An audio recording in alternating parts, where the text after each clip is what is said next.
बिस्मिल्लाहिर्रहमानिर्रहीम। अस्सलाम वालेकुम। इस्लामिक बात 9 पर आने वाले मोहतरम नाज़रीन को खुश आमदीद। बयान किया जाता है कि बनी इसराइल में 2 भाई थे, जिनमें एक मुसलमान था और दूसरा काफिर था। दोनों दरिया के शिकारी थे। काफिर बुत को सजदा करता था, मगर जब मछलियों के लिए जाल तैयार करता तो इसमें ढेरों मछलियां आ जाती। इसको खींचना भी इसके लिए मुश्किल हो जाता, मगर मुसलमान के जाल में सिर्फ एक ही मछली आती और इसी पर सब्र के साथ खुदा का शुक्र अदा करता। इत्तफाकन एक रोज इसी मुसलमान की बीवी अपने मकान की छत पर गई तो इसकी नजर काफिर की बीवी पर पड़ी, जो जेवर और बेहतरीन लिबास से आरास्ता थी। ये देखकर इस मुसलमान बीवी के दिल में वसवसा पैदा हुआ कि काश मैं भी ऐसी ही होती। तो काफिर की बीवी बोली, तू अपने शोहर को इस पर आमादा कर ले, वो भी मेरे शोहर के माबूद यानी बुत की इबादत किया करे, ताकि तू भी मेरी तरह मालदार बन जाए। ये सुनकर मुसलमान भाई की बीवी कुछ गमजदा हो गई और नीचे आई।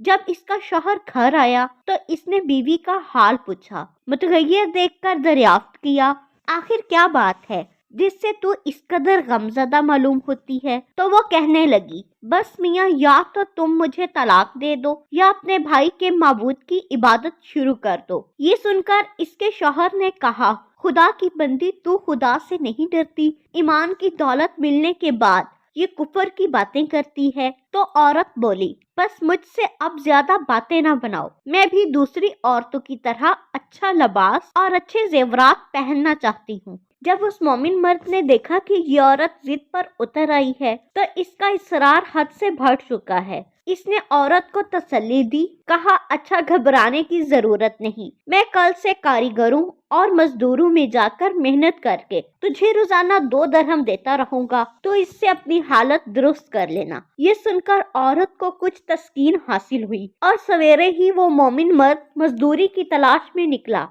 लेकिन किसी ने इससे हाल तक न पूछा। ये देखकर वो दरिया के किनारे पहुंचा और शाम तक अल्लाह की इबादत में मसरूफ रहकर रात को जब घर आया तो बीवी ने दरियाफ्त किया, आज तुम कहाँ थे? वो कहने लगा, मैं बादशाह की खिदमत में मसरूफ था, उसने मुझसे 30 दिन काम करने की शर्त की है। औरत ने कहा कि आखिर वो बादशाह तुमको क्या देगा? तो इसने जवाब दिया कि मेरा बादशाह बड़ा करीम है और इसके खजाने मालो दौलत से भरे हुए हैं, वो मुझे दे देगा, वो मुझे वो देगा जो मैं चाहूंगा। चुनाचा इसी तरह बराबर वो अपने मबूद की बरहक इबादत में मसरूफ रहा और 30वीं रात हुई तो बीवी ने कहा, सुनो मियाँ, अगर कल तुमने मुझे मजदूरी लाकर ना दी तो तुम मुझे लाजमी तलाक दे देना। ये सुनकर इसको इस कदर परेशानी लाहक हुई और 30वीं सुबह को इसने एक यहूदी से कहा कि तुम मुझे मजदूरी पर लगा लो। ये सुनकर यहूदी कहने लगा कि हाँ, तुमको मजदूरी तो मिल जाएगी, लेकिन शर्त ये है कि मेरे पास तुम्हारे खाने पीने का कोई इंतजाम ना होगा। चुनाचा वो मर्द मोमिन रोजे की नियत करके यहूदी के साथ हो गया।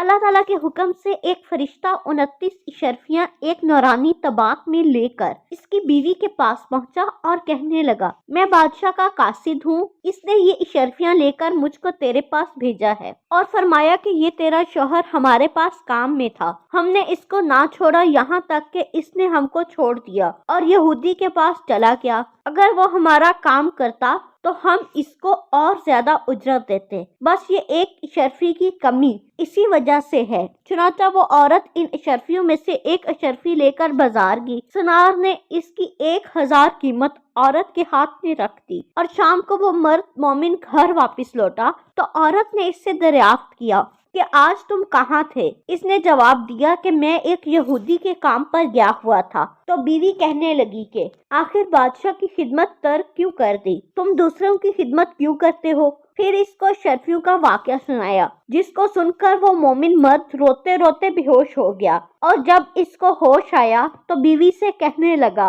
अफसोस कि मैं बादशाह दो जहां की खिदमत का हक अपने ऊपर लाजिम ना किया। इसके बाद इस शख्स ने औरत को छोड़ दिया और पहाड़ों पर चला गया, जहां खुदा की इबादत में मसरूफ रहकर इसका इंतकाल हो गया। अल्लाह ताला इस पर अपना रहम फरमाए, आमीन। मजीद इस्लामिक वीडियोस देखने के लिए हमारे चैनल को लाइक, शेयर और सब्सक्राइब करें। शुक्रिया।